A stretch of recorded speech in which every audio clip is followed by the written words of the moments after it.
We're going to start the meeting and stand for the Pledge of Allegiance. Let's see, where is the... Oh, back there. Okay.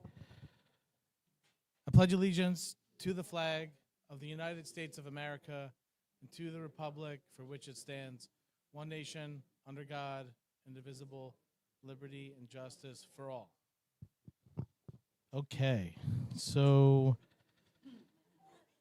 we'll take public comment at the beginning of this really quickly, but I mean, the goal is really, I want to give an introduction as to why we're here tonight, get through a presentation, and then we're really here tonight for the community because we want to hear their feedback on the existing plan, and then obviously just, I guess, anything you want to share on the, the property and, whatever you want to share, right? It's public comment. So, is there any public comment before we get started, or can I, get started with my introduction? Okay. All right. So, look, thank you all for coming out tonight. I guess we'll start with introducing the property owners. They're probably going to kill me for doing this. Let me see. We have Michael and Christina Amato. They're over here. We also have their team. They're here as well, their consulting team. So they should be able to answer some questions as well if things come up that we don't know. So look, I think it's important to start from the outset here that, we're listening to the community. We obviously had the treetop proposal before us since, 2021? We had the public hearing. The community came out. They said, we don't want this. They rejected it outright. You didn't like the process by which that project came before the planning board. You wanted more public input. So the purpose of tonight is to really get public input on another option, an old option that many in the community know about, because we also heard from the community that they would maybe be more favorable to housing or a mixed-use development project over, the warehouse. So we're really here tonight to kind of just go into what the previous project was and then get comments from the public and then sort of like see where we, can go from here. So look, I think, I guess let's just sort of like, there's a long history here. And, I'm not going to go into all of it because it spans 25 years with this property. The first application and secret process started in 1999, the year I graduated high school. This was also, as many of you know, could have been the high school. Now the high school is in Washingtonville, basically. But this could have been the high school. So I think it's important to say that that's part of the history of this site, right? That was the first time that the community decided to not do something on this property. And then Cornwall Commons came along, and let's just say over the next, let's try to get into here. So by let's say 2012, they had conditional final site plan approval. And then, they moved along. They eventually got what you would call is they got eventually final subdivision approval. And then, of course, along the way, the town had multiple comprehensive plans. The zoning was changed from what would have allowed, to build residential on this site, which was a PAC, planned adult community. That got changed via a rezoning to a planned commercial development and highway commercial. And I think it was January of 2020. So it got changed to accommodate commercial development along 9W, right? And so then once that happened, there was a warehouse proposal by Cornwall Logistics LLC, or Treetop, which we all know and was before us for roughly 3-4 years. And then we had the public hearing last February, and that was overwhelmingly rejected by the residents and stakeholders and elected officials. And so, we waited a little bit. We got, let's say, to June, and a number of the members of the town board said, well, look, we really got to start thinking about a plan B for this property. And so the idea came up of, let's reach out to the property owners. Let's go talk to them about would they be willing to bring back their old project, or at least discuss it with the town. because we all know that this property is going to be developed at some point.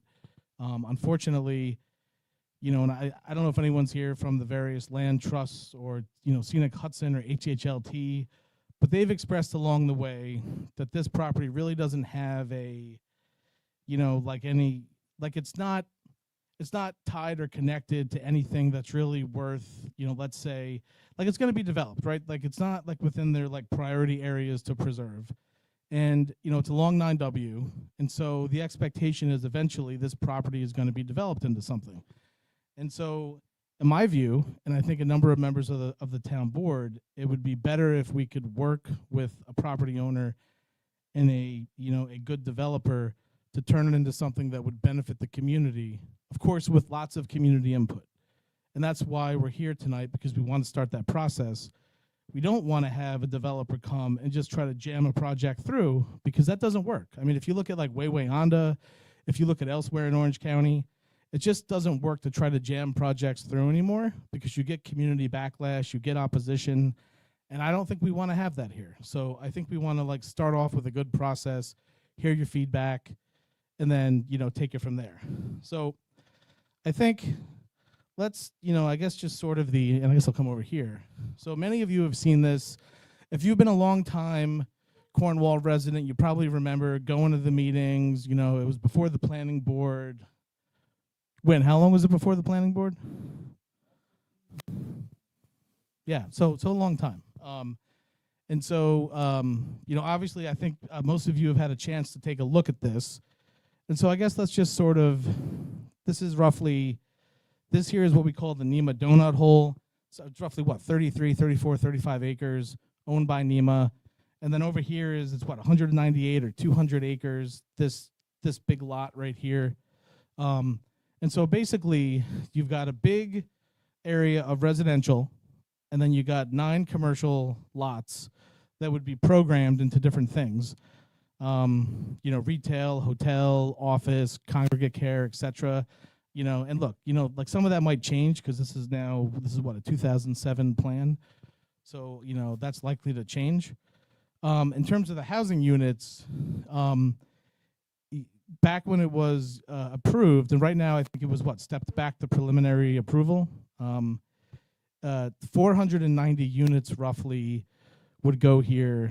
It would be a mix. The original plan development was, and actually it's right on here, so it's roughly 14 townhomes, 314 single family units, and 162 multi-family, so like apartments. And so that's the current plan. That is, was before the town for a number of years.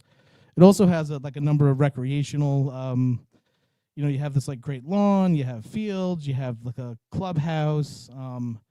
So it's actually like a like a nice little community over there for for anybody that would live there. Would provide significant open space and amenities, tax benefits, recreation fees.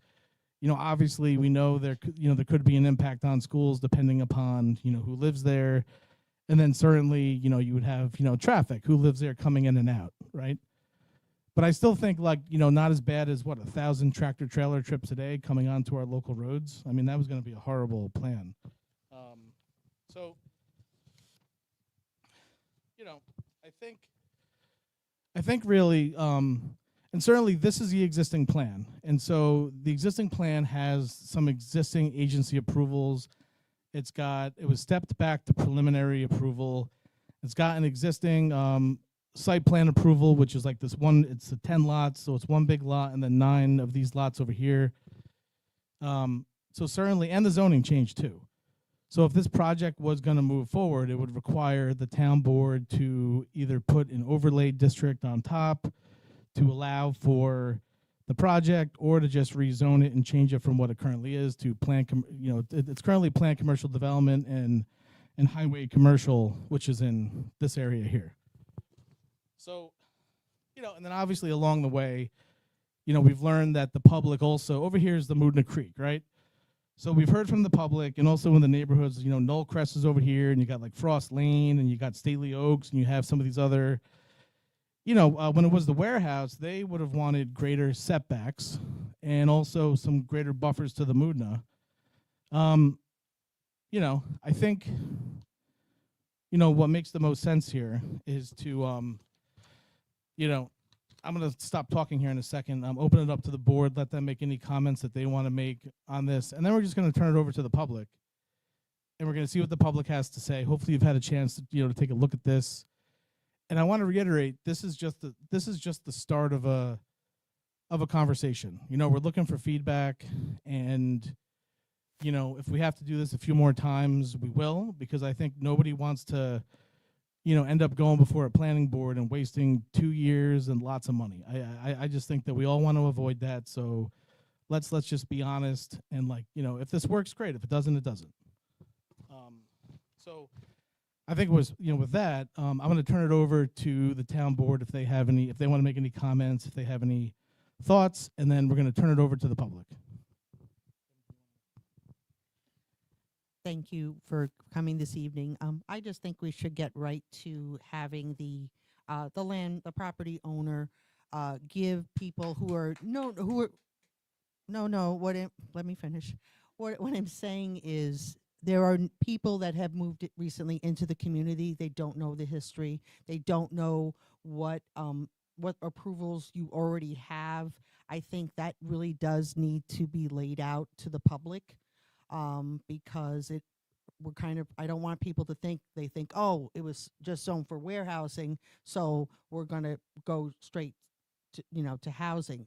There was approvals, and I think it's really, to be transparent, to go through and let the public know the history, not skipping through things, but what the approvals are now, so that we can figure out where we want to go from there. Thank you.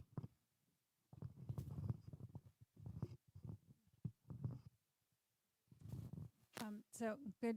Thank you guys, everyone, for coming. I think it's great that everyone has come out to hear more about what another idea would be for this property.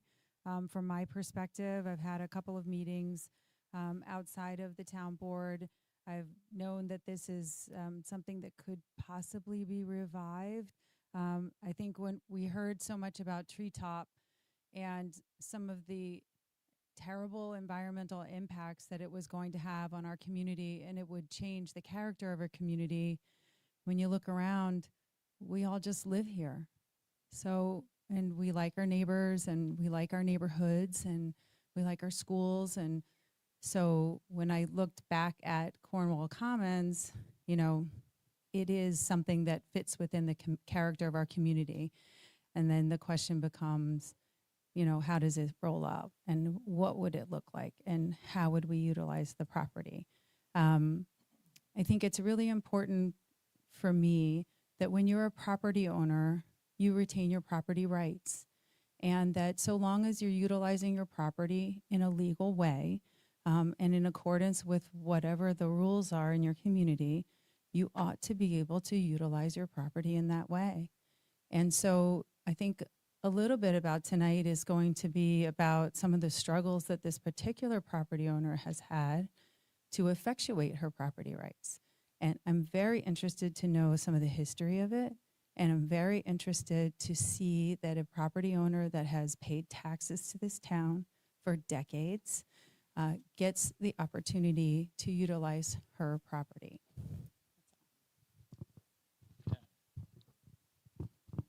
So, I guess, look, in terms of the history, I don't know if Brad or somebody wants to get into that. I mean, there is certainly a rather lengthy history. That, I will.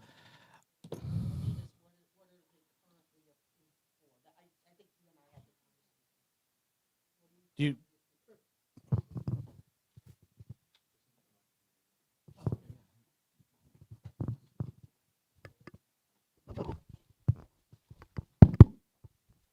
Good evening, everyone. And thank you, Mr. Supervisor. Thank you, members of the town board, for conducting this hearing. We really appreciate your board starting this public dialogue. So my name is Brad Schwartz. I'm an attorney with the law firm of Zarin and Steinmetz in White Plains.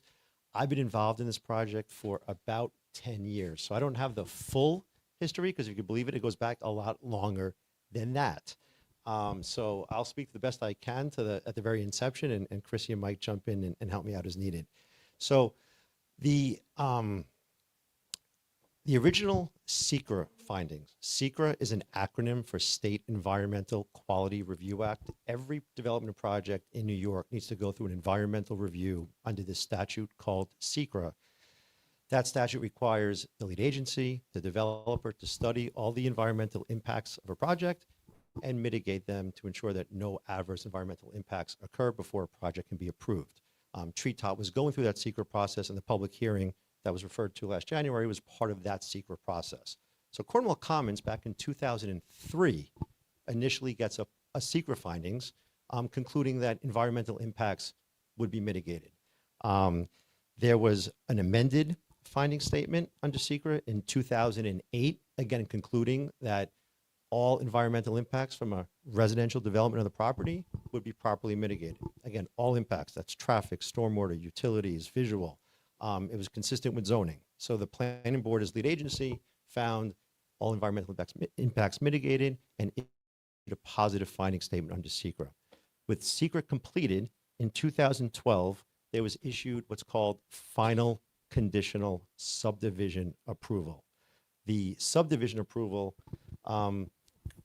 granted approval for the 10 lots, right? The residential piece is all one lot, and then there are 9 additional commercial lots along this ring. I say conditional final approval because there were a bunch of conditions that needed to be met before Chrissy and Mike could actually file a subdivision plan in the county. Filing the plan creates the lots. Those conditions, for various reasons over the years, weren't fulfilled, right? So the plat has actually not been filed, so the lots don't exist, right? But there's an approval for those lots. We've been getting an extension on that approval for over 10 years. The supervisor mentioned that we kind of reverted back to preliminary approval rather than final approval. That's correct. It's sort of a technicality because the town changed the code a couple of years ago and put a limit on how many extensions a property owner can get on final subdivision approval. So since we were reaching our cap on those extensions, we reverted back to preliminary approval. So Ms. Scott, to answer your question, there was a SECRA findings adopted back in 2008, and there is a preliminary conditional subdivision approval that pertains to the 10 lots. Each lot then would be required to get what's called site plan approval that actually approves the development proposed for each individual lot. We never achieved or sought, frankly, a site plan approval because the site plan approvals themselves have certain sunset provisions where the approvals lapse at a certain point in time. So rather than seeking the approval only to have it potentially expire, we kind of hit pause on actually seeking any site plan approval. But from our review, the positive environmental review under SECRA, we think we got the project to a point where, frankly, a site plan would have been ready to have been approved if we wanted to pull the approval, pull the permit, and start construction. So we were on the verge of getting a site plan approval. We voluntarily stopped just short, so we didn't trigger any timeframes. So those are the approvals. It's been stop and go over the years. The project was approved as age restricted, 55 and over. When I first got involved, we came to the town in around 2014, 2015, asking the town to relax that age restriction. We sought an amendment to the code that would allow this project to not be age restricted. That was not viewed favorably by the town at the time. We think market conditions have now changed, and we are also, again, looking for, if this was to revert back to residential, this would be an unrestricted project. It would not be age restricted. So as the supervisor mentioned, we're here to start a dialogue. We obviously monitored the Treetop application closely. We understand some of the pitfalls, and so we're here to begin a public discussion. We want to hear from you and hopefully find a path to work together moving forward. Any questions?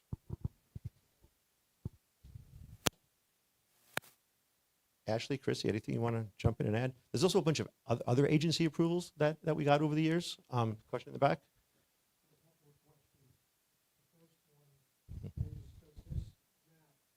Represent all of the properties that the Amato family owns. Are you talking about everywhere or in Cornwall? Contiguous to this. Yeah, this is all of Cornwall your- Commons. Okay, my second question is, what is the current assessment? And my third question is, what are the total property taxes being paid now? So I don't know the taxes that are being paid now, Christine, maybe you could answer that, but you bring up a good point about fiscal benefits to the town. The project, right, if this was to move forward, obviously would generate new additional tax revenues. There would be recreation fees, there were sewer fees that have previously been paid. So there's a number of economic benefits to the town that would accrue from a development. In terms of current taxes, Chrissy, I don't know if you know offhand.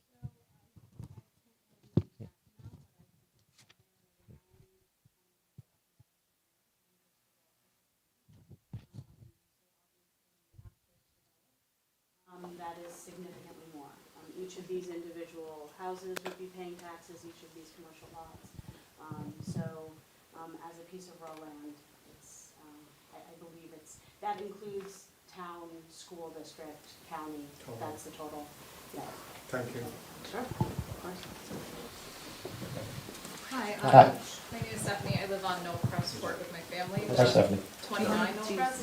Just a couple questions. Stephanie, when you use the mic. Yeah, why don't we give her the? I'd rather use the mic. I can try to speak up. It's Yeah, fine. it's okay. It's for the stream. Yeah, we want to get it recorded. Yeah.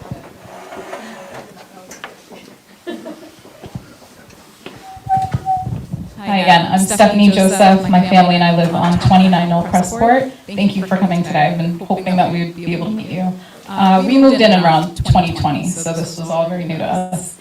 My question is, one, is the treetops warehouse thing completely done with? Because I haven't heard like an official message saying that it has, and it'd be very helpful to hear that. Sure. So let me just answer that question. So it still technically has an application before the planning board. They had the public hearing, but that's as far as they've gone in the secret process. They're supposed to answer a bunch of questions, come back, and, you know, I guess the next step for them would be, getting a final environmental impact statement. But they've not really communicated with the town since the public hearing, and so I would call it, even though this isn't, I guess, like a legal term, but it's like an inactive application currently before our planning board. I don't think that's technically correct, but I'm calling it inactive because they're doing nothing with it. And, you know, we're currently exploring other options. So, you know, right now they're doing nothing. I mean, they've not done a single thing really since this January. What was it, January 20th or whenever that was? So, but yes, it is still an active application. There is, you know, people often ask me, well, Josh, can't you just like kill it or pull it back? Or is there like a time restriction? And there is not at this phase, there is no way to do that. So it is still an active application until, correct me if I'm wrong, until they officially send a letter and pull it. Can we ask them to send a letter and pull it? It's just a terrifying thing for us to have to linger over our heads. So it'd just be nice to have something official that's not in place. My second question, I know that you had said that the land trusts and all of them have previously said they weren't interested, but has anyone reached out to them to see if there was any kind of possibility they would be even impartial? Just because it's such a beautiful foresty area for us, like we see all the forest animals, and during the meetings we learned a lot about the environmental stuff. So I just wanted to know if that's ever a possibility, even just half of the land or something, just to kind of that was one of the questions. And then my third was, this is all kind of new to me. So is this the old idea that you guys are bringing back, or is this like just never went away? Because is this the plan that we're going to be voting on? This has been, you know, in that stage that Brad had mentioned, you know, before the town now for a while. It's never gone away. And I think what I would say is that the town went to look for a plan B after, you know, Treetop after we, you know, learned that the public absolutely rejected that. And we came back to the current property owner, and this still has a certain level of approvals. It's still, you know, and from talking to the public, we felt that the public would maybe be receptive to this or a similar version of this. So yes, this is, and you're new to Cornwall, but if you had been here for, you know, any of the last 25 years when this was going on, you would probably be pretty familiar with it. But yeah, I mean, this is still the plan from 2007, roughly? Yeah. Yeah, no, so this is the approved plan, right? Going back to 2008 findings and the 2012 subdivision. So we thought it was appropriate to begin this dialogue to come back with the plan that currently exists. The supervisor mentioned not wanting to kind of ram projects through, right? So it would have been frankly not genuine if we had come tonight with a full new bait plan without hearing from the community first. We want to hear from you all. And then if there are tweaks or modifications to what was previously approved, that's something that we could entertain, take back, and evaluate. So that way a plan that we come back with could incorporate, to the extent possible, feedback from the community. So we're here to start with this plan. We believe it's buildable. Again, all the impacts were mitigated, but this is just a starting point, a launching point for the public dialogue. I just want to answer your question. Very nice to meet you, by the way. Okay, so first, so we still do have a contract with Treetop. I understand everyone has their feelings about that. Part of the reason that we are here is because the conversation started. Josh reached out, some of the town board reached out and said, listen, this is something we would be interested in. Many of you have been here for years. Mr. Randazzo has seen this project through many iterations. We were, quite honestly, very reluctant to engage back in this. We have not had, as a family, a great sort of experience in this. Personally, when the zoning was changed to highway commercial and to allow for warehouse, we got up and we commented and said, really, you guys want trucks coming in and out of the entrance of your town? This is a beautiful project that, quite honestly, and Wynn can speak to this, was not just a project that it was not crammed through over the 25 years. There were literally 25 years sitting at planning board that my brother and I were not part of, that our father was. That was many concessions, many iterations to get to this. This isn't a project that we propose. This is a project that over the 25 years was developed with the town consultants and with market conditions to get to this. We were asked to come back and participate in this and see what the public is interested in. And we're very interested to hear that too, because this is not like an easy project for us. This is not a slam dunk. You guys all read the news, hear the news. Housing is very difficult. Commercial is very difficult. The cost of building is very difficult, of labor. So warehouse for us, just on a pure monetary basis, like easy. I don't have to get up in front of the firing squad. I give it to somebody else. I'm sorry, I still actually live here. I don't think that it's what's best, but it's tax rateables, and this is what the town told us that they wanted. 25 years of watching our father go through this is kind of like, okay, wash our hands. This, for us, we believe is a beautiful project. We think it should be at the entrance to the town, but is a really heavy lift for us as well. So we want to hear from you, but we can't move forward with this unless there's support. And if tonight everybody says, like, we don't want this, we don't want to deal with this, you know, again, that's an indication to us. We have to, as a family, move forward. This has been going on for a real long time. A little bit to the background. The site our dad purchased in 1999. Half of it was actually in New Windsor. So, and Mr. Randazzo again can speak to this. At the time, there was a really big impetus for 55 plus. The town actually asked that the whole top part of it was zoned as residential within the town of New Windsor and had approvals. Yeah, the whole, almost, what was it, over 80 units plus was at the top. They said, listen, we want this to be a planned adult community. There's a big need for 55 plus.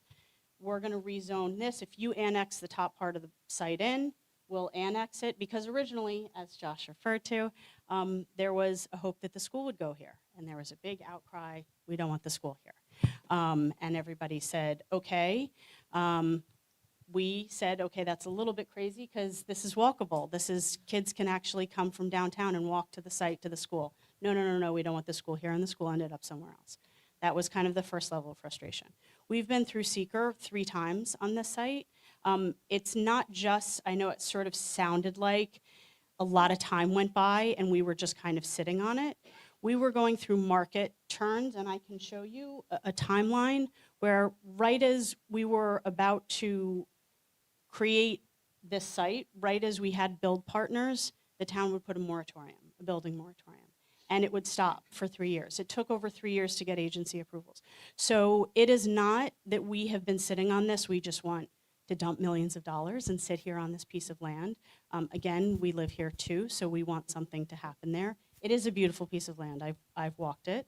I think it's gorgeous, but the amount of time, energy, and money that we've put into it, if we don't build it, again, you guys have seen, whatever the town decides they want zoning there, we will find somebody who wants to build something. So something is going to be built.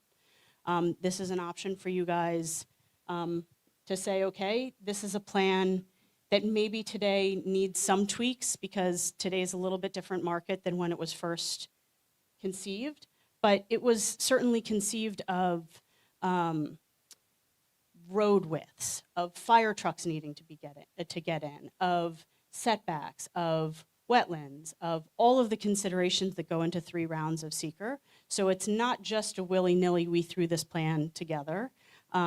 Again, there are some flexibilities given the existing approvals that we have. There are things we certainly want to work with you guys, but Michael and myself and the rest of my family are not willing to come back and be at the other end of a firing squad, and you guys have to be really honest tonight. If this isn't what you want, that's okay. We just have to move on with this, and it will move on. It will go to someone. So, yeah, we're hoping that we can work together as a public-private partnership. Sure.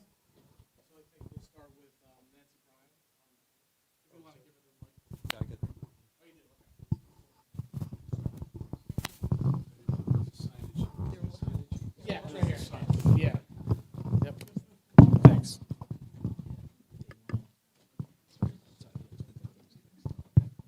No, go ahead.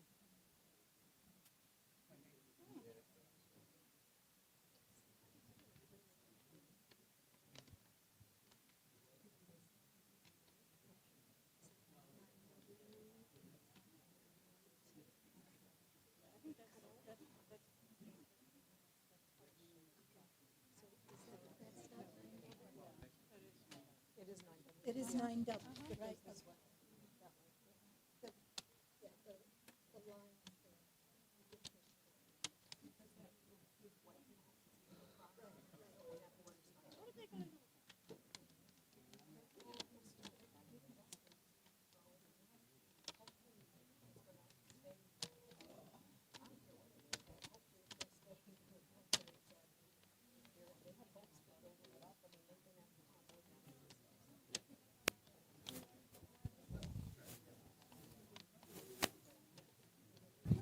Thank you.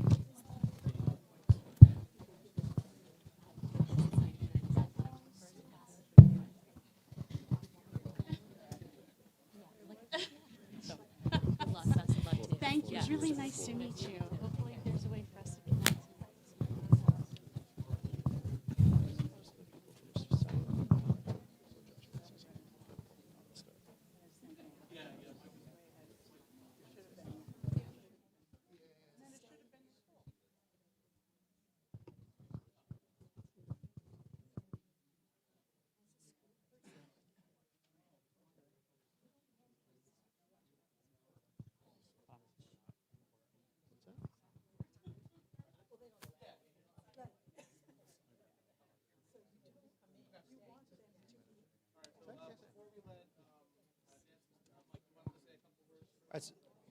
All right, so folks, we're going to begin the public comment portion. Just before we do that, Michael Amato, one of the landowners, just wants to say a couple of words. It's great to meet everyone. Yes, when this project was started, I was in fact playing t-ball over here, so I do not know the ins and outs as everyone else does. But I will say that when you think about the question that I was actually asked first around taxes, and the fact that when you think about this property and the fact that over the last 25 years, the contribution in tax base has been so minimal that had something been here, had something gone here, when something does come here, the contribution to the community, to the town, to being able to support the fields, to be able to support the town, the fields literally look the same as they did when I was there, is meaningful, right? That makes a real impact to the town and the community and the people who live here.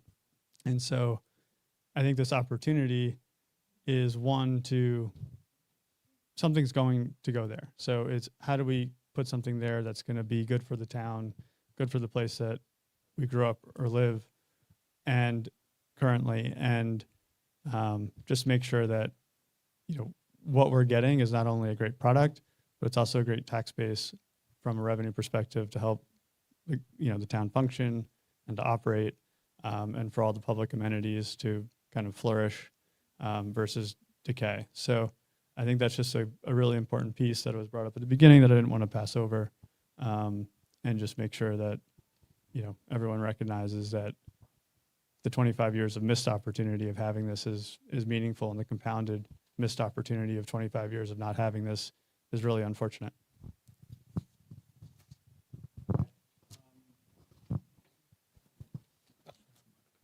Thank you. Yes, Nancy, thank you. Thank you. Nancy Bryan, Quaker Avenue in Cornwall.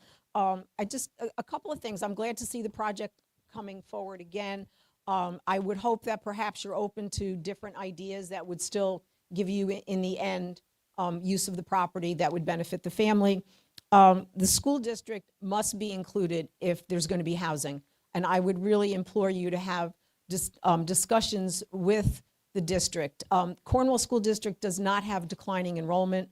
The school, and you know, you live here, so the schools are pretty well filled, and so that many houses coming in and units coming in would be a concern to me. I can tell you that as someone who is a senior citizen, when I sell my house, I'm not buying another house. So I kind of question, and it's not a criticism of you folks personally, but I just question the 55, unless I'm moving to Florida maybe, but 55 up here, I don't know. I don't know whether that would really go, to be honest with you. I can tell you what this area is lacking from personal experience is assisted living.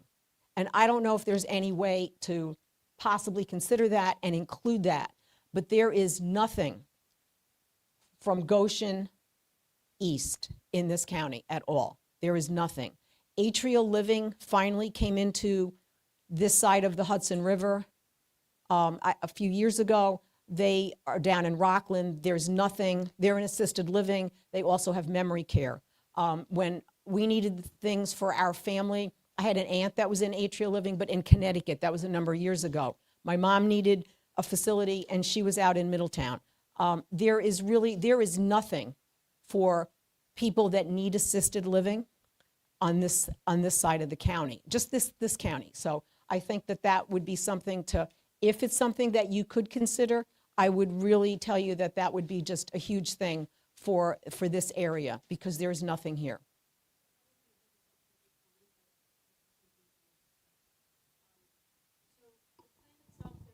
There are these residential units, there are multifamily units and townhouse units. The commercial, the 9 lots, there was a lot of retail office program. And originally, when this was programmed, the hospital was still very active, and this was considered as a 55-plus community. And so a lot of that office was hopefully going to go to doctors who would facilitate that continuing care. There is what was called a congregate care. There are 80 beds of congregate care, and there's a separate hotel site. One of the things we keep talking about is, you know, we've gotten these approvals, we've gotten these agency approvals. It gives us a certain amount of flexibility within being able to expand certain areas. And some of the changes that are feasible within the site, for example, the congregate care, doesn't make sense as quote-unquote congregate care, but there are we've heard a lot of this. We've experienced it directly ourselves, where there is, what is it called? Continuum of care. Continuum of care. It's not necessarily a direct assisted living, but there are so many varieties now of that version that if the units are not specifically programmed as 55 plus, it does not mean that somebody can't. That this won't be able to sort of serve a little bit of everybody, where there will be units that are available for people who are looking to downsize and sell their house and still stay in Cornwall here and stay part of the year in Florida, have potential facilities on site where they can they can continue to move into.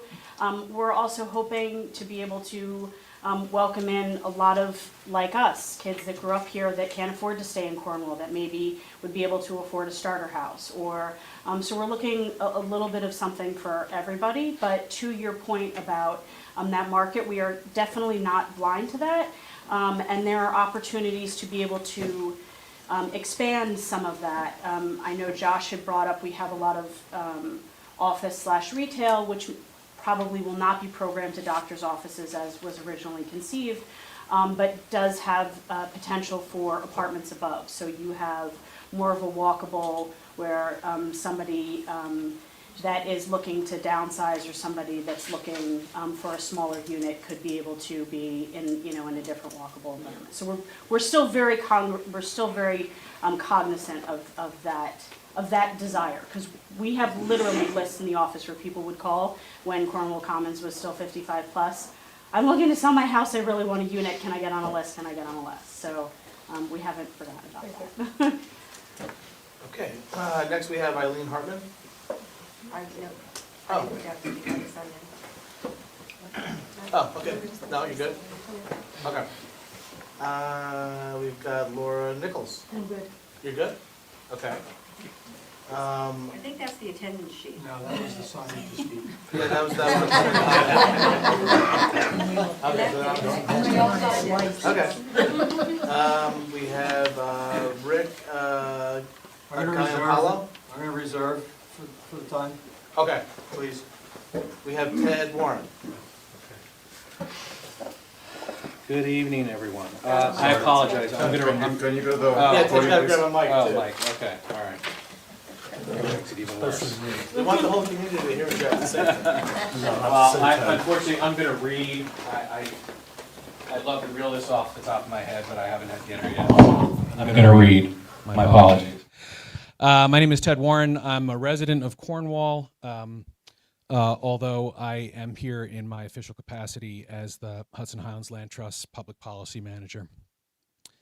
We're delighted to have an opportunity to provide feedback to the town and to the landowner on thoughtful, balanced, and economically feasible development opportunities for this property. The property is unique. It's one of the largest undeveloped parcels remaining in Cornwall that serves as a biotic corridor. It's adjacent to a historic site, Knox's headquarters, and sits next to an important tributary of the Hudson River. Several factors have changed in the last quarter century or so. Can't believe that much time. Since the first housing plans were first put forward for this site.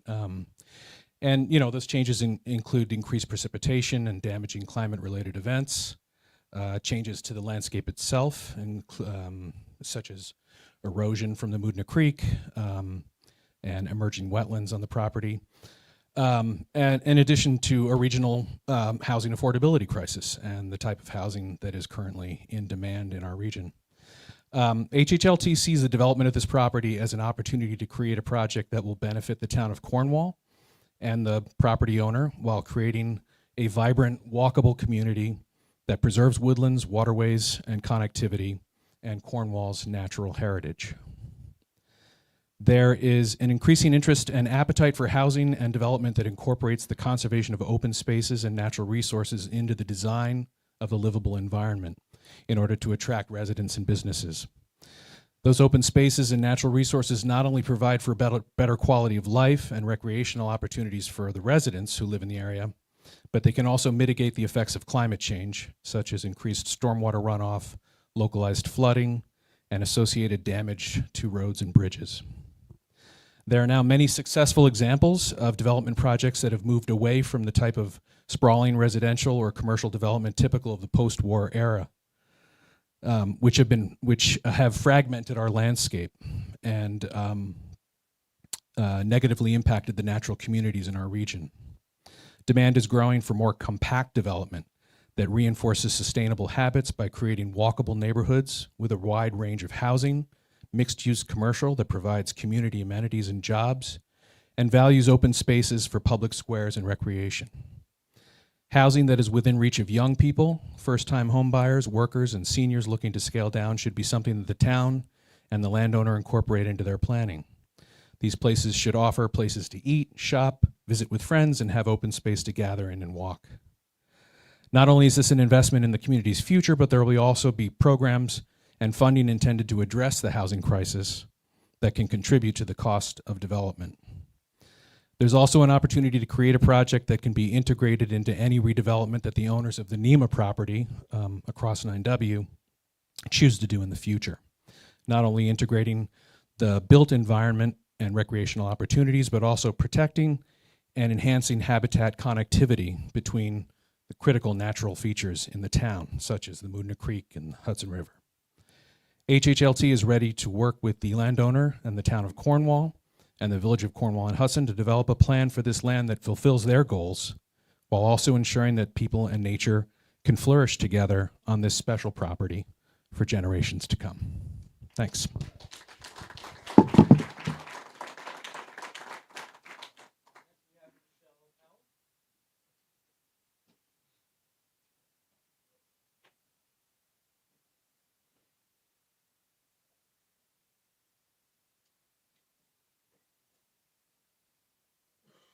Hi, I am here as a 55 plus that doesn't necessarily need to live in a 55 plus, but, oops, I'm sorry. But it certainly is a point that I'm at where I'm not wanting to leave. I have family, I have friends, and I'd like to stay, but I live in a home that has 14 steps to get in it, 14 steps down to the laundry, another 14 steps to get to the second floor. No full bath on the bottom, no bedroom on the bottom. So I would be looking for something different without moving in the community.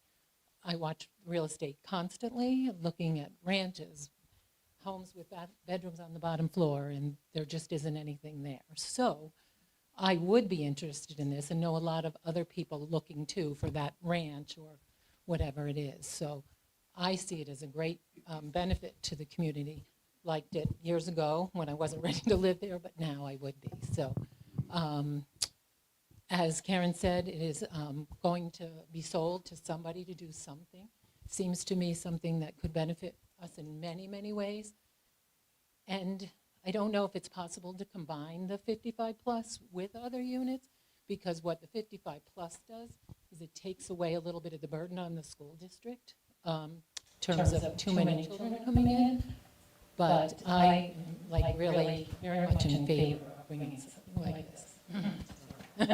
I guess the one other factor that seems important, I just hope that it wouldn't end up with like $900,000 homes. You know, that is certainly a factor. I do know a lot of people that have left this area and gone to Beacon, to Wappinger, Highland, New Colts, for community type places like this. So I do think there's a need. Okay, thank you. Okay, Joe Mangan. Hi. Oh, yeah, actually, he's going to be, I believe he has comments on behalf of State Senator James Skoufis.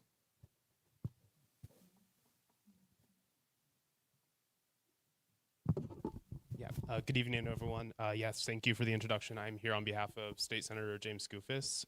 He is unfortunately tied down in budget negotiations this evening, so he asked me to come here and deliver remarks on his behalf about this project. As many of you know, James has been an outspoken critic, a pretty loud and intensely opposed critic of the former tree chop warehouse project, which, had it advanced, would have been the single largest warehouse development in all of Orange County. And extremely ill-suited, not just for the county, but especially for this community writ large. So, working with the town of Cornwall, with Supervisor Wojtkowski, with Assemblyman Ekus, over the course of many months, including the property owner as well, he has relieved that an alternative plan for this property has emerged that is far more responsive to the needs of the community as we see fit. Cornwall Commons will, he believes, create an important new housing opportunity for low-income seniors, for new families in our community. The inclusion of mixed-use development will mean new small businesses, new restaurants, real new economic opportunities and recreational benefits for each and every one of us. But it is up to all of us to stay engaged as this project comes into sharper relief. Even if you don't believe that Cornwall Commons is the perfect fit for our community, we must not let perfect be the enemy of good. Let's all work to shape the proposal we're discussing tonight into a project that remains a good fit for our community into the future. And let's ensure that this project is intelligently and responsibly built. And let's push for the kind of open and transparent process that we all want to see. Some may be familiar with the long and complicated history of Cornwall Commons, which we've kind of heard about already a little bit here. We are at a pivotal moment for Cornwall and for this property. And James encourages everyone, Senator Skoufis encourages everyone to look forward, not backwards, so that we can all work towards a responsible, intelligent, community-centered outcome for this property and Cornwall. So thank you for being here, and our office looks forward to continuing to partner with residents, the town, and the owner on achieving the best possible outcome for Cornwall. Thank you. Okay, next we have John Bruno.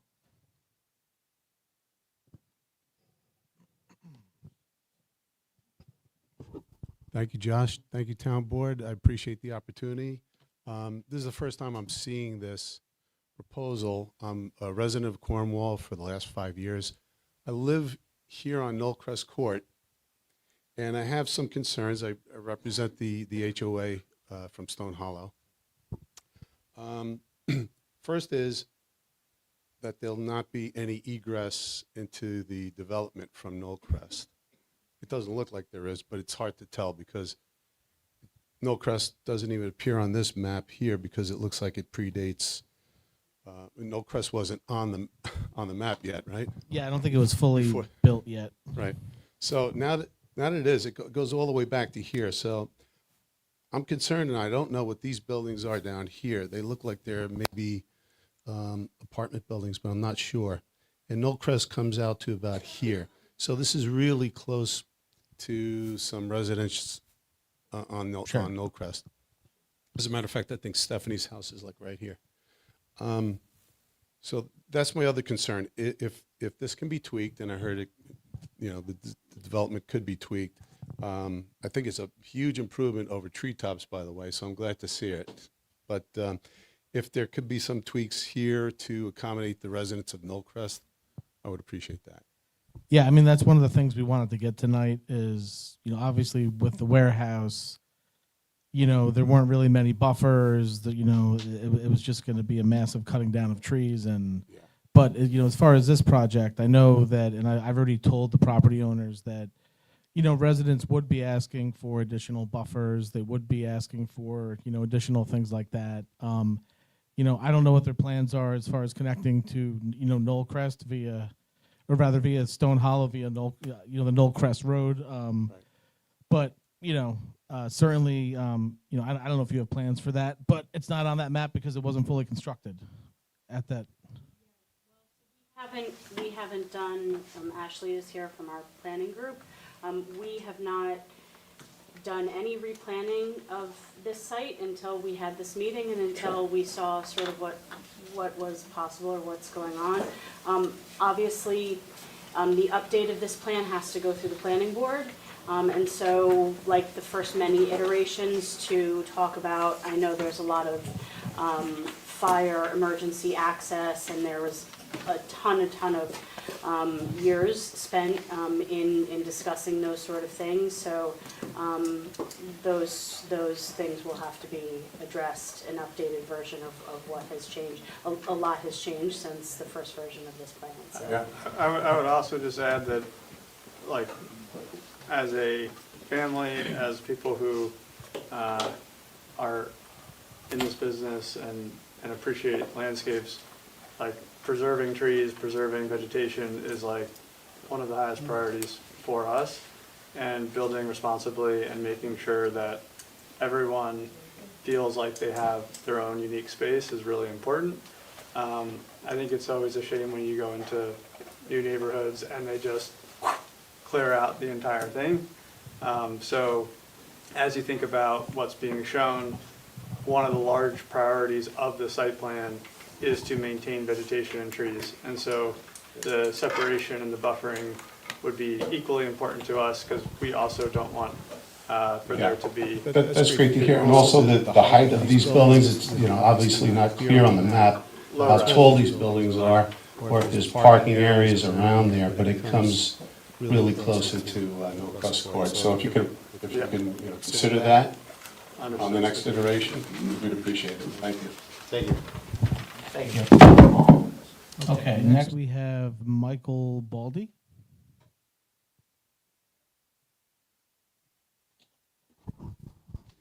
Evening, everyone, and thank you to the town board. My name is Michael Baldy. I live over in Quaker Mill, and we moved in 2022, although my wife's side of the family have been residents in the Cornwall area for about 20 years. First and foremost, Michael and Christine, thank you.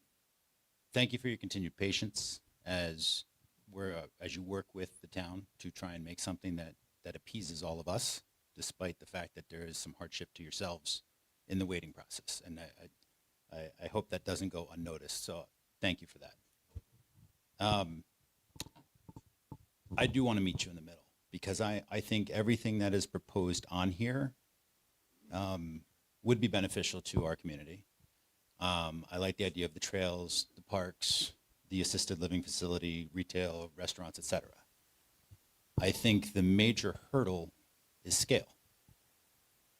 A lot of the comments around the treetop warehouse were around the pollution of cars and the traffic and the bog down. I mean, at 500 units, you know, at best you got 500 more cars. And then you have the retail shops on top of that. So I don't think that while it's definitely a prettier development and a lot of it does benefit our community, I don't think it solves for that part of the equation. And so if there's an ability to maybe reduce the amount of everything being in there, stripping away the hotel idea, because we now have one coming into Main Street, drastically reducing the number of homes, a smaller restaurant scene, a smaller retail scene, because I think ultimately it's not the what you're bringing in, it's the quantity that you're bringing in that scares us. And then with regards to the school needs, I don't know where the schools actually stand in terms of their capacity, but if a project like this does cause congestion to the schools or makes it not good for our kids, does another school or a new project come back into this proposal instead of the hotel to accommodate future growth of the population? And then lastly, and it might be unpopular to say this, but with regards to the taxes, while the size of the property, it doesn't sound like that's a lot, but I don't know if there's an ability to maybe propose a waiver of the taxes for a year or so, because that would then take the pressure off of them to sell and allow more time for them to work with the residents, and maybe us collectively absorb that cost in a small amount. That's all I have. Okay, thank you. Paul Janis.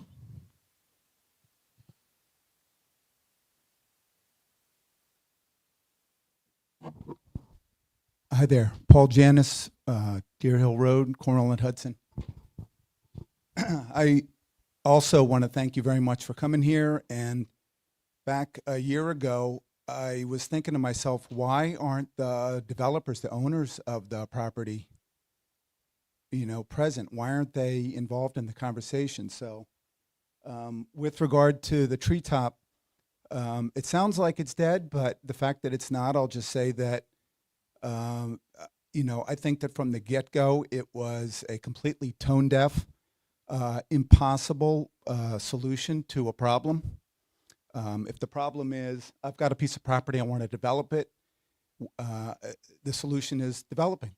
So putting that project in this property, it was just impossible. The traffic, the the number of bridges that we have surrounding Cornwall would have made that untenable. And so then at a certain point, so I'm thinking about this, and I'm writing my letters, and I'm trying to describe what I'm thinking is going on, why it's so wrong. I went and I walked the property. I don't know if that's bad, but I decided it was very important to know what I was looking at here. And ignorantly, I'm looking at the property like this on Google Maps, and it's just land. And there's 9W, and I'm thinking, okay, it's just a piece of land. And I get on the property, and I walk around, and it is magical. It is a totally incredible piece of property. I mean, bucolic, mysterious, beautiful, old growth trees. The topography is incredible. It's surrounded by the Moodna on a cliff. When you look at the property from the point of view of the history of Cornwall, it was already said, General Knox's headquarters is right across the creek. You can literally see it from, if you were to cut, if you could see it if there weren't trees blocking his house. So this is an incredible piece of land. It's not just a parcel. And I think that as I started to really think about it and look at it, and I thought to myself, well, why is it such a destructive thing, putting the wrong thing here? And it occurred to me that this property is really, you know, if you look at the floor here and you said, okay, we're out in Kansas, and you just divided the land up in a grid, and you said that quadrant is mine, and that's yours, and this is going to be this and that, it's a grid. This property acts as a keystone, is what it occurred to me, is that the way that it's situated with regard to the entrance into the town, its situation on 9W, it really is like a gate to the entire experience of Cornwall. And I think that what it started to occur to me is that whatever happens here is really going to be very, very powerful for the good or the bad in terms of its effect on the town at large. If you get this property wrong, you will ruin the town. If you get this right, you're going to lift the town. You're going to do it. You're going to do the town better, because the town is literally almost waiting for this to happen properly. And that said, going back to the history, this is an ancient piece of land. You go there, there's foundations there. I mean, people have been living on this little piece of land here for hundreds of years, guaranteed. So I started looking at it and saying to myself, what should this really be? I think that the you know, if I were Elon Musk kind of money, I would just buy it and give it to the town, because it should be a park in a perfect world, where tax revenue isn't an issue, and you're being satisfied. Your property owners, you should be able to be satisfied. I'd just buy it and give you the money, give it to the town, and be done. And develop it as a park. You know, you need parking, you need infrastructure to get to use the park. But that's not going to work. You know, we can sit here and pretend that it's going to happen, but you're not going to get your money. The agencies around us in the Hudson Valley, just dumb luck. I mean, bad luck. It's just not big enough. It's not contiguous to something else that's important. If it were, they probably would pick it up, but it's just not going to happen. So I started thinking, and I remembered that when I moved here 25 years ago, I'm in design. That's my background. And so solving problems from a design standpoint is really my wiring. It's what I like to look at. And you can force a square peg in a round hole and call that a solution. But it's much better to look at the shape of the hole that you're trying to fill from a solution standpoint and craft that solution so that it just works. And back in the days when I moved here, I used to go on these design retreats, and the retreats that were set up by this organization that was, you know, that I was a member of, they would look for a great place to host people from all over the country, and we would all, you know, would pay our dues, would fly out to wherever it was, and one day I asked, because I had just moved to Cornwall, and I said, what's it take to pick a location to have? Because I'm thinking Cornwall would be a great place.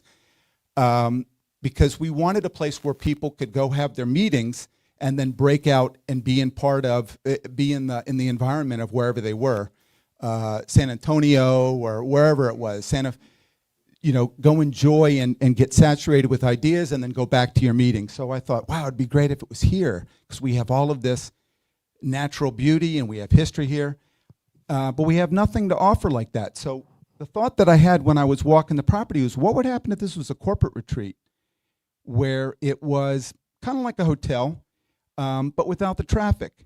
Because I agree with your comment about, we really, because of the layout, we really can't afford to have gigantic amounts of people flow, even though we want it from a rateable standpoint. So what would happen if the flow was, if it came and it went, kind of thing? A corporate retreat would act that way. I get the sense people really do like the 55 plus and that we do need the housing here, so I understand that. But I also, like I say, I think that at this early point in the discussion, it's important to put ideas on the table that I'm not necessarily saying that the corporate retreat is the idea, but what I'm saying is to appreciate the specialness of this property and to find a solution that celebrates those special traits, doesn't nullify those traits, doesn't suffer those traits, Something else that I'll say that was wrong about Treetop, that is also, and I said this at the public hearing, and I think that it's core to understanding why the Treetop proposal should be dead on arrival, is that Cornwall has a secret. And our secret is, when you look around the rest of the county, the rest of the state, the rest of the country, Cornwall has not developed in the same way that the rest of the country has. We've not suffered the blight, we've not collapsed, but we've stayed quaint. And the reason why I believe, from a design standpoint, that that's happened is because we're hard to get to. It's inconvenient to come here. We're out of the way of everything. So if you look at that as an important thing, like trucking logistics, that's a disaster. The last place you ever want to put a trucking logistics company is in Cornwall. But little restaurant, a destination, a place where you want to go, country roads, go enjoy the evening, enjoy the weekend, enjoy the day. This is a great place to do that. So again, from the point of view of a corporate retreat that could possibly be also a cultural retreat, where you have, when I was a kid, we had Wolf Trap down in Maryland, where you have famous musicians come and play to an amphitheater outdoor. I'm just saying that if you look at this property from the point of view of a special destination where people come to be enriched, I think that it really starts to give back a lot. So that's the part I would like to really add. And again, I know it's a little bit sideways in terms of the 55 plus conversation, but I think it's important to bring it up now. So that people have a chance to kind of mull it over and think. And again, just to underline that if this property is done wrong, it really will hurt the town forever in a way that we can't. I mean, the Treetop proposal would have killed the town. It would have just ruined us. So on a gradient of good to bad, that's a disaster, and perfection is perfection. And then we want to be closer to really, really good than down there. That's what I'd like to add to your thinking. Thanks, Paul. Okay, next we have Mr. Randazzo.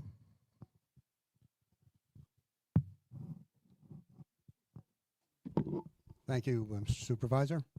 I just want to, there's a lot of things I want to say, but I'm not going to take the whole night. But I want to just follow up what the gentleman just said. Why is Cornwall the way Cornwall is? I'm born and raised in Cornwall, third generation. I know the community very well. I've seen it grow and evolve over the years. We've done so much better than just about every community throughout Orange County. Why did we do that?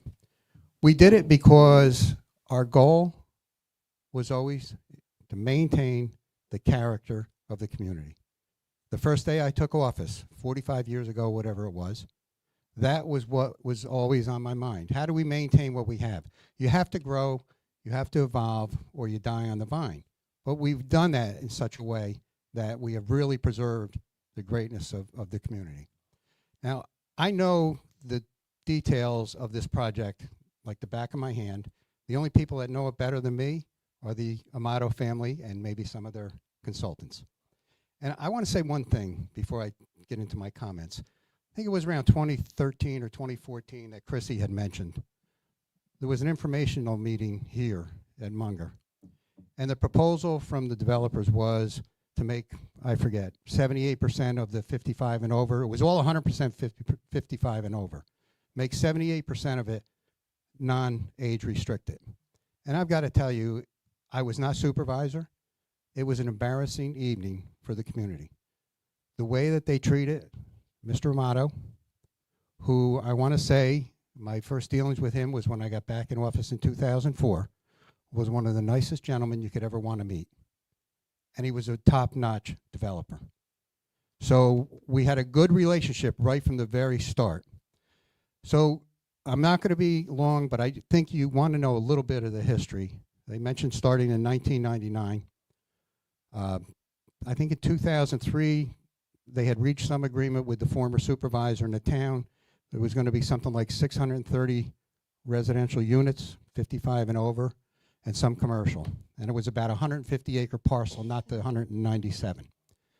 So Mr. Amato owned, I think it was 50 acres adjoining the property, but it was over the line in New Windsor. So when I met with Joe and we talked about it, my suggestion was, why don't you, because he was going to build, he had approval to build 65 homes, I think it was, on that property. I said, why don't you take the 50 acres, we'll work a deal out with New Windsor, we'll bring it into Cornwall, make the parcel almost 200 acres. But we got to cut the housing down from 630 down to, it went down to 490, and we need more commercial, okay, to help with some of the ratables and all. So after several months, we worked it out, we came to the agreement. Now, you got to remember, the proposal here was a PAC, a planned adult community. And Mr. Amato and his attorney came, and their pitch was that this is the wave of the future. Okay, so town board wanted to be open-minded and receptive to what they were saying. We did ask them, please show us where there are other PACs that we can go look at. And they said, well, we think there's one in New Jersey. We think there might be one upstate New York. We think there might be one in Connecticut. I'll be honest with you, we never found another PAC. So what the town board decided then was, okay, if this is the wave of the future, we'll grant, we changed the zoning, we granted one PAC to be allowed in the community, and we allowed it for the Amato property. Figuring, okay, if this is going to work, this is the way to do it. And the history, a lot of people know, you know, what happened with it and all. So the answer is, yes, I helped change the zoning to allow the PAC, and yes, I changed the zoning to remove the PAC over a decade later. Now, why did I do that? Why did the town board do that? A lot of things changed.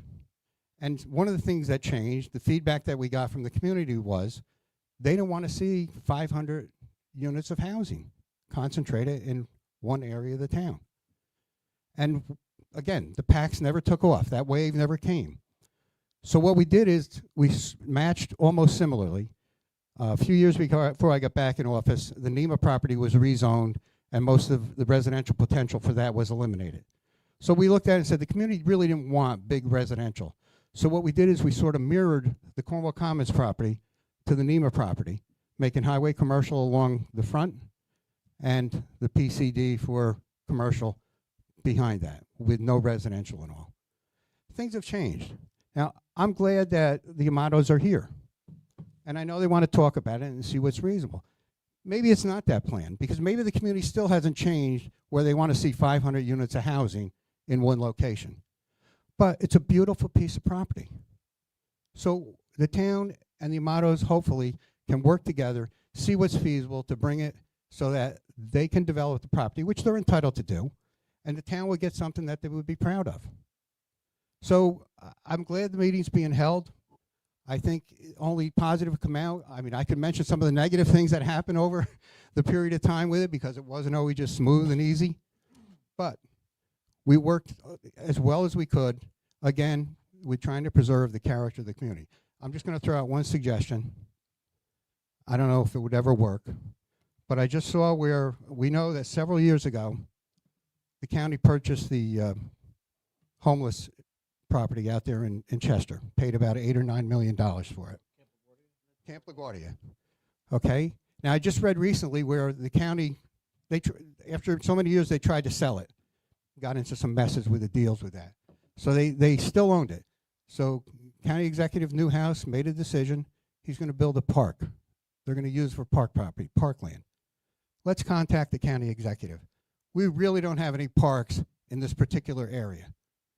Right now we're getting $25,000 in taxes, so we're not losing anything in that sense.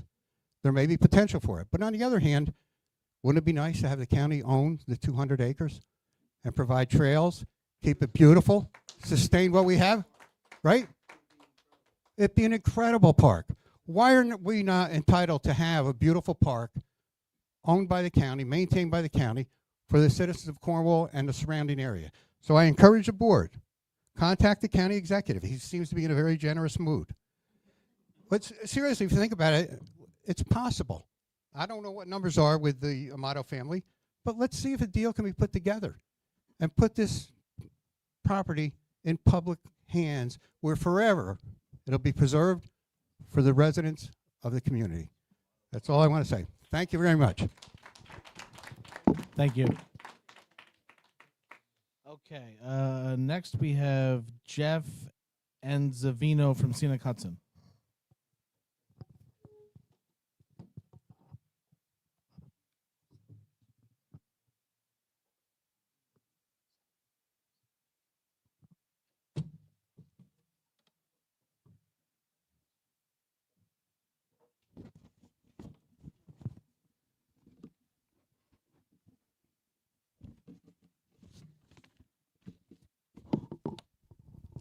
Thank you, Mr. Supervisor.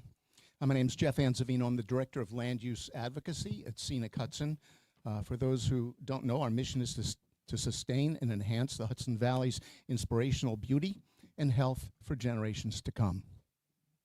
First, I want to say how moved I am to see the community turn out here to talk about the future of this very important piece of property in a very important community here in the Hudson Valley. The things I've heard about Cornwall, unique sense of place, hard to get to, is all true. I love Cornwall, and I'm here to look forward. And I just commend everyone for being here. And we believe that there can be a consensus to move forward to have appropriate development on the property. And it's something we call conservation development. It means develop the parts of the property that are most suitable for development. Don't be afraid to have appropriate density on that spot, because that's what's needed to make this work. And then have the most ecologically sensitive parts of the property, the parts where there are wetlands, the parts overlooking Moodna Creek, have those in a conservation scenario. And we'd like to work with the community, with the property owners, with the town, going forward to make something like that work. So we think this is a good opportunity to reassess the former site plan in the context of today's real estate market and consumer preferences. And we also have to acknowledge we're in a different place today than we were 10 or 20 years ago when it comes to climate change. We know we need developments that can help mitigate climate change, less driving, more walking, more mixed use, and sites that are developed in a way so when we have these terrible storm events that it's not going to cause flooding. So we suggest, now we understand also that the town is undergoing a comprehensive planning process, and I think that that's a really good opportunity to look at the comprehensive plan and this site at the same time. And I also think it would be a mistake to fail to acknowledge the hole in the donut and the New York Military Academy site across the street. I know it may not be possible to develop everything at the same time, but at least ensure that when the Cornwall Commons site is developed, it's done in such a way that it doesn't preclude the right thing from happening on the hole in the donut, in the hole in the donut, and across the street at the Military Academy. And those should all be things that are considered in the comprehensive plan. So Stephanie, it's nice to meet you in person. We spoke a while back. You asked about would a land trust want to just buy it? You know, in a perfect world, we'd love to buy everything, right? Nobody has the money for that, and we can't maintain all that. So I think the best outcome here is to work cooperatively with the developer, the property owner, and the town on this conservation development scenario. And I also want to mention a newer style of development that's the antithesis of the post-World War II suburban sprawl that's plagued so many communities across the Hudson Valley and America. And this is a design called New Urbanism. And if some of you are probably familiar with it, if you're not, go to the internet tonight, look at New Urbanism or the Congress for the New Urbanism, and you'll see that it's designing new places for development in a way that mimics our old town centers before the automobile was king. So this means having a main street with mixed use, with retail, cafes, restaurants on the lower floors. The second and third floor might be offices, services, or residences. There are, and I'll go through just some of the characteristics of this, but I'd like to also urge the town to take a look at a development. It's a new urbanist community, award-winning, in the town of Poughkeepsie, called Eastdale Village.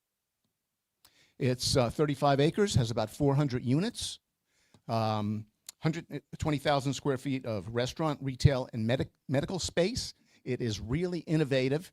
What it doesn't have is as much conservation as could happen here, but I think it's a really good model to use. So generally what I think is what's proposed here and the amount isn't a huge problem.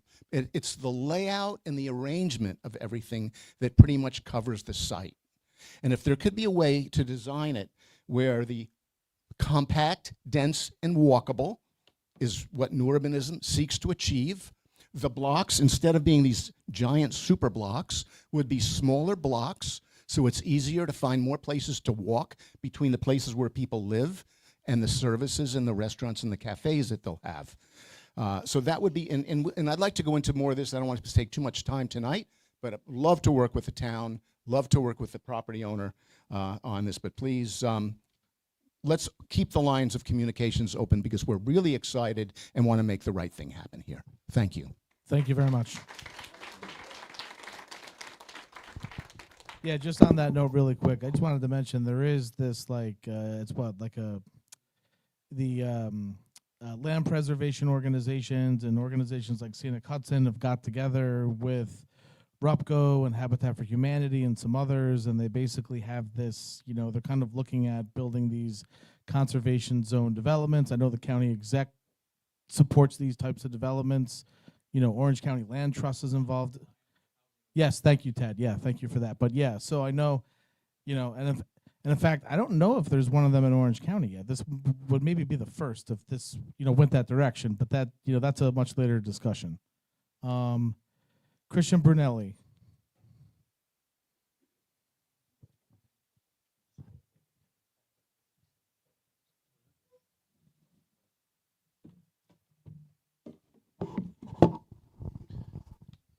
So I'm going to just, because the school has been brought up and I am a member of the school board, but this is my personal opinion, just address some of the comments and just about the school's capacity. We have probably around 3 to 5 potential classrooms to expand in our current buildings. So not very much. And I think Nancy Bryan, who was here earlier, who was also on the school board previously, is just as aware of that as I. And this wasn't the comment I was going to make, but I think that in terms of what does this do for the school district, I think it's 2 things. One, it's definitely going to stretch the existing capacity, probably beyond its limit, but not be enough for us to actually expand our capacity. So we're going to find ourselves kind of in that, half a bridge is not really worth half a bridge, it's worth nothing. And so we have to think about that in terms of the school district is 2 things. This by itself is not going to be able to do this, and so what else we're going to do to be able to have that? And as someone, if you look at the history of the school district, there's a long history of failed capital projects. We've proposed, Sill District, before I was on it, has proposed many things. They've been turned down, et cetera. And so it's not just about the Cornwall Commons. And so I'm concerned in that sense that we're going to be in kind of an inevitable position if we do this and nothing else. And I think we have that's not a question just for the developer, but a question for the community as a whole. But now just moving on to just my thoughts about this project. And I don't have any great idea. I don't have, like, say, the one thing that no one has thought of in 30 years, but I would think if you spend 25 years doing something and kept meeting failure, I would say maybe I'm not doing this right, or I'd say maybe it's me. And I don't mean this as a criticism of the Amato family, developers, or any of the suggestions, but when I look at this site, I try to decontextualize it. And I try to look at it and say, what if I didn't live in the community this was being built in? What would I say about this site? And I think there's several things that, jump out to me. The first one is that there is a bluff on the north side, as we all know, that makes access from that uneconomical or impossible. And that means you basically have also a highway on the other side as the other egress, which means whatever you built here, whether it's residential, commercial, et cetera, is all going to be not walkable. Because I don't think anyone thinking walking that stretch of 9W to anything else in the town is going to be doable. So this is going to be isolated from the town. It's going to be its own thing, and it's not going to really be integrated with the rest of the town. So if I was looking at this, I would think about how can I make something here that actually allows people. So if I'm not 55 yet, I'm getting close, but if I was living in this community, think about Idlewild. We have to have a bus to go there to the rest of that, and that's on flat land, much closer to most of the things in the town on Main Street, and we still have to bus people from there to actually use it and make it kind of livable. Would you walk from here to anywhere else if you were 55 or older? You're going to be more and more car dependent just because of the nature that the egress is onto 9W and there's no local streets. So I try to start a conversation with Knollcrest, Frost Lane, Stately Oaks, and if there's some way that I can, in a sense, be an extension of that neighborhood in a way that works for them. The second thing that when I look at this is that there seems to be just the problem with Treetop, at least from my perspective, wasn't that it was a warehouse or the local environmental conditions. It was more that to have this land be a warehouse, it wasn't about just letting you use your property right to its full extent, is that it would be involved in negotiation of the property rights of almost all of eastern Orange County, which means everyone's roads would have to change, access roads would have to change, cuts and whatever, and so everyone else would be affected. And the question is, what about all the property rights of the 50,000 individuals that would have to have their property kind of modified or changed simply so someone can use their property? And I think that has to be taken into account with every develop here, is how that's going to integrate with, and I don't like words like character of a town because I find it nebulous, but the point is that how is this going to be used? And the other thing, I just look at this, whether it's the Cornwall Commons from 2007 or 2008 or the Treetop, is that you're using almost all the land kind of in a SimCity type of way, which is every single kind of store that wants to use every single square foot and has to turn it towards a profit. And I think that kind of is why it evokes the reaction or the pushback that you've been getting on the Cornwall Commons project, on the Treetop, because you don't have to be an expert in planning to kind of see it just doesn't make sense overall. And I think that's the reaction that most people have in their gut when they see that, whether they're technical experts or close residents. And I think that that has to go into the thinking of whatever is built here, whether it's residential, whether it's a park, whether it's a commercial, industrial, etc. So that would be kind of, let's say, fresh eyes. And it's not my backyard. I don't live close to this. But I think that anything that you design or for this a lot has to kind of take into consideration that there are limitations here. And those limitations are going to force it to be one, at least one thing, because 9W is not moving. And that bluff in Namunda is not moving. And that means how you connect to anything else is going to be limited. And it seems like you're trying to use the fact that civil engineers are very ingenious and can probably make anything here you want to have. But it probably is not going to be, it's kind of trying forcing something that perhaps doesn't fit that land. And I think there's a lot of examples of that. And I'll just end with this, is that what you see in a lot of development, not just in Cornwall, is people take old farms, it's a bottom land, it's flood prone, and then they build 15, 20 houses on it. And not surprisingly, 15, 20 years later, they have flooding problems, environmental problems, because there was a reason why no one built there. There was a reason why it was a farm. Okay, and places where you think, why didn't people live in Florida for, what, the first 150 years of this country? There are very obvious reasons, and when we build in that land, we tend to create problems. I said that was going to last, but I'm going to add one more thing. And this is just for kind of really, not for the developers, but for the town board, planning board. The chasing of ratables, the research would say that when you chase ratables, you generally don't get any net benefit in the long term, because whatever you get in tax revenues from that development, you end up using to service those ratables in every single study long term. And that's why publicly funded stadiums never deliver on their promise. And so I think we have to think about that as a community, about how we look at projects that are going to be sustainable with what we are and taking advantage of what we have. Thank you. Okay, next, Michelle Query.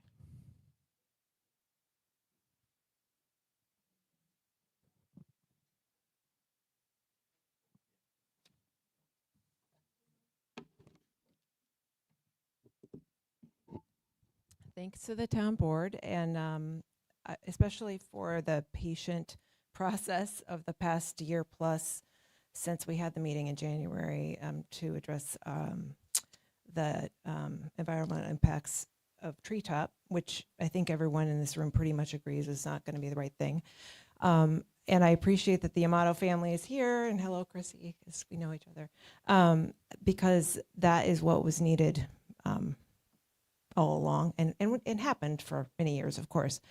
What I think goes a long way is developing whatever happens there in a communal way, in an integrated way with the agencies who have been, making a point of speaking here today in favor of certain things about how it could go forward.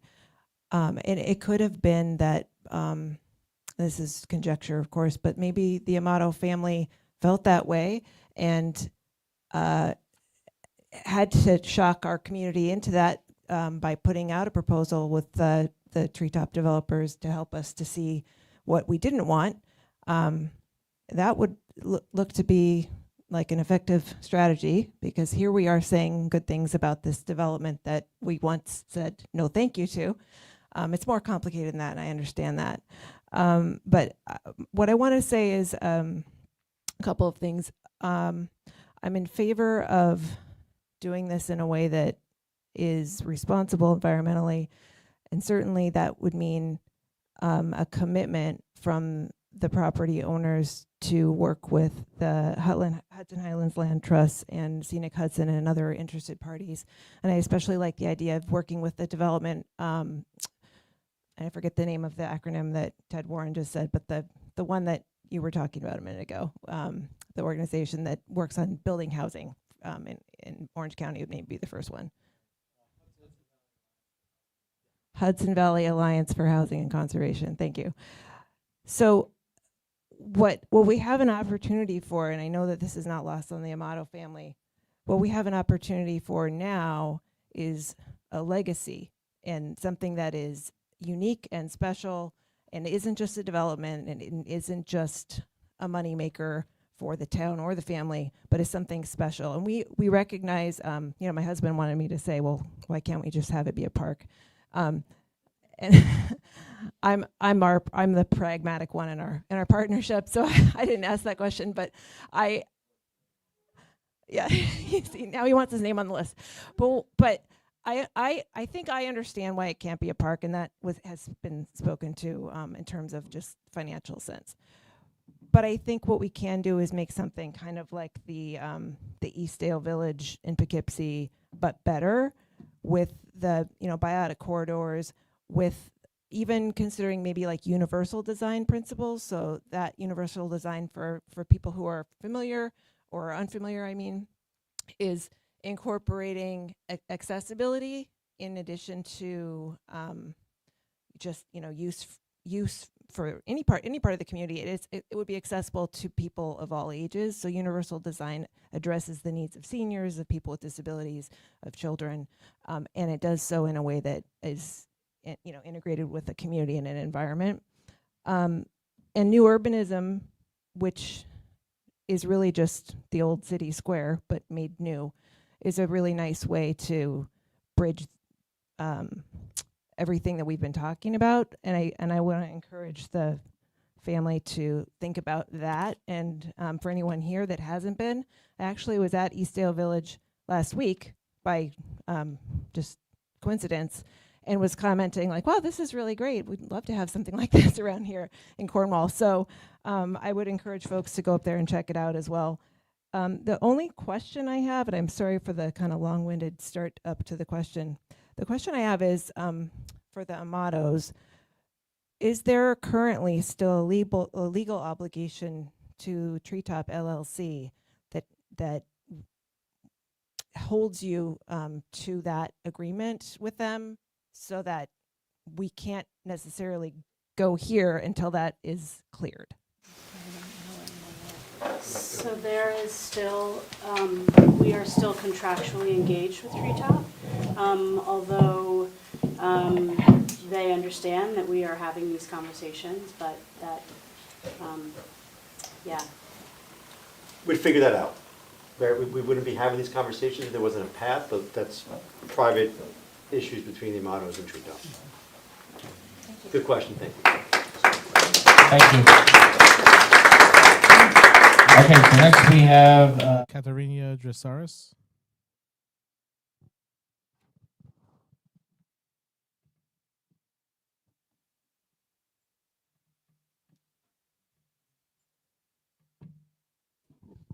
Thank you, and thank you so much, everyone, for coming out. It's so good to be part of this community. And I really am not prepared. I wasn't prepared for what I was going to exactly see tonight. I'm really happy to meet the Amatos. Thank you so much. I really appreciate what's been said tonight. As far as I think what's been said tonight reflects just about the universal feeling of everyone in the room and in the town of Cornwall, as far as our character and the potential and the gem that we have here. And that if we can come up with something that addresses the history and the character of Cornwall and the uniqueness of this site, would be ideal. I think conceptually this, at this point, was probably a good idea at one time, but I can see now that it's still too big in scale, has been said, much too big. I live on 33 Frost Lane. My neighbors are the Quarries, which is right about here. So if you can see that anything developing here will impact Knoll Crest, Frost Lane, and any parts of the Firthcliffe here. And this is a uniquely characteristic area. It, grew out of the Firthcliffe Mill. I was born and raised there, and I moved away to Florida, and I've witnessed what development can do to these pristine, beautiful areas. People would come into these beautiful wetlands, and just developers would lay down P-rock, and there would go the fauna, the flora, the key deer. It's so easy to take away what's been taken generations to develop, and it's true as what's been said. Once it's gone forever. And I really feel like if we could come together with some of the organizations and the community and the developers and the owners of the land to keep that character in mind, it has to be scaled down. It's still way too big. It just doesn't still match. It's coming closer, but I don't really feel like it matches or fits still with what we would have in mind as a community. I have a question, or my brother had a question. How much is this property being sold for? It's not being sold for right now, but I'll tell you, and you probably saw, there are, over the 25 years, over $8 million invested in just these approvals and soft costs in the changes of these various plans. So time value of money, if any of you are watching what's happening to the stock market over 25 years, that's a lot of money that we have personally spent chasing different alternatives. That's a lot of money. I mean, too bad we couldn't float a bond that would, I know nobody wants to see their taxes go up, but float a bond. Invite investors, Riverkeeper or, Scenic Hudson or Orange County to help us out. I know it might be a pipe dream, but to own that property would be something really special. But that's as far as I can go with that, I'm afraid. It's a pipe dream, but smaller, conceptually fitting to the history and the character of that land. I'd hate to see it go and, be ruined, just for the sake of money. We all know that ratables are a myth. And do we really have the infrastructure? Is it going to pay for the infrastructure that we have to build or, service, ambulance, fire? I think our sewage, we have one little sewage plant behind Frost Lane. And when it gets going, sometimes we can still smell it. What happens there? All those practical little things that nobody really thinks about that impact the established communities here that have lived in, peaceful coexistence and that that are going to be affected by developments like this. It's all something to think about. Thank you so much for everyone who's brought these wonderful things up tonight. Thank you very much. Patrick Queer, did you want to say a few words, or you were just joking? Okay. No, I feel like most of what I would say has been said. I'm so grateful for all my thoughtful neighbors and all the ways that they've articulated our views. Just a comment that was made earlier on caught my attention, and what I'm going to say is kind of echoes what some other people have said. But another way to look at this place, I was so grateful for a comment about its beauty and its magic and its mystery. If it's sat undeveloped for 25 years, in a way, that's not a loss at all. We've had 25 years of a forest that's been sequestering carbon, that's been hosting wildlife, that's been everything that probably we need most, given the crises that we face as a community and as a planet. So my thinking tends to be somewhat more radical than is useful in forums like this, but that's my idea. It's just for people to pause and think a minute about the choices that we could make, the choices that are not driven by the imperative to develop every undeveloped piece of land, because it already is a resource for our community just by sitting there in the dark, doing what forests do. That's all. Thank you. Thank you very much. Is there anybody else that wishes to make public comments, or any board members that would like to say anything further before we adjourn the meeting? Yes. Yes.